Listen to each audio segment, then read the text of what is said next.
ఈ రోజున రాష్ట్రంలో ఎవరిని అడిగినా ఏ రైతన్నని అడిగినా కూడా వాళ్ళ బాధలు అనేది కూడా ఇక చెప్పలేనటువంటి పరిస్థితులు.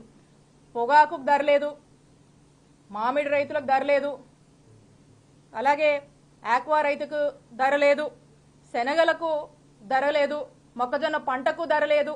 ఇలా ఏ పంటలు తీసుకున్నా కూడా దేనికి కూడా ధర లేదు. మరి రైతులందరూ కూడా రోడ్డెక్కుతున్నారు.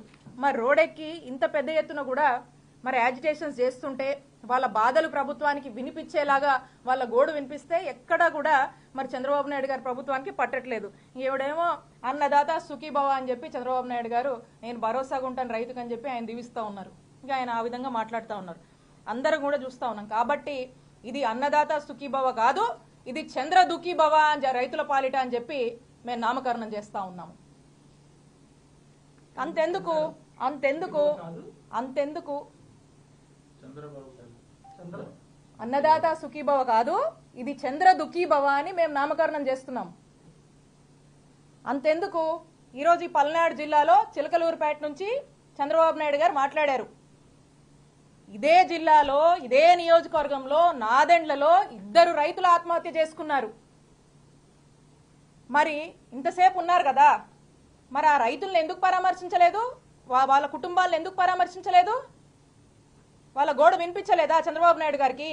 వినుకొండలో ఒక వ్యక్తి రైతు ఆత్మహత్య చేసుకున్నాడు ఈ జిల్లాలోనే, మరి వారి గురించి ప్రస్తావించలేదు. సగటున ఈ రోజున చూస్తుంటే 2 ఏళ్లలో కనుక మనం చూస్తుంటే సర్వేలు చెప్తా ఉన్నాయి రోజుకి 2 ఆత్మహత్యలు జరుగుతున్నాయంట. ఒక సర్వే చెప్తా ఉంది 500 ఆత్మహత్యలు జరుగుతూ ఉన్నాయి అని చెప్పి ఒక సర్వే చెప్తా ఉంది.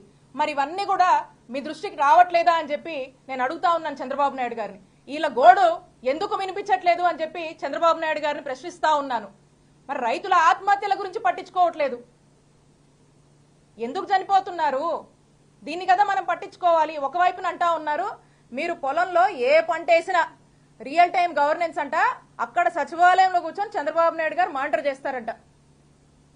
రియల్ టైం గవర్నెన్స్ లో నేను చెప్తా ఉన్నా చంద్రబాబు నాయుడు గారికి, అయ్యా చంద్రబాబు నాయుడు గారు మీరు రియల్ టైం గవర్నెన్స్ లో ఎవరే పొలం వేశారు ఏ పంట వేశారని మానిటర్ చేసే కంటే ఎక్కడెక్కడ ఆత్మహత్యలు అవుతున్నాయి, ఎందుకు చచ్చిపోతున్నారు, ఈ రైతులను ఆదుకుందాము, ఈ ఆత్మహత్యలను అరికడదామని మీ ప్రభుత్వం పనిచేస్తే బాగుంటుందని చెప్పి చంద్రబాబు నాయుడు గారికి చెప్తా ఉన్నాం.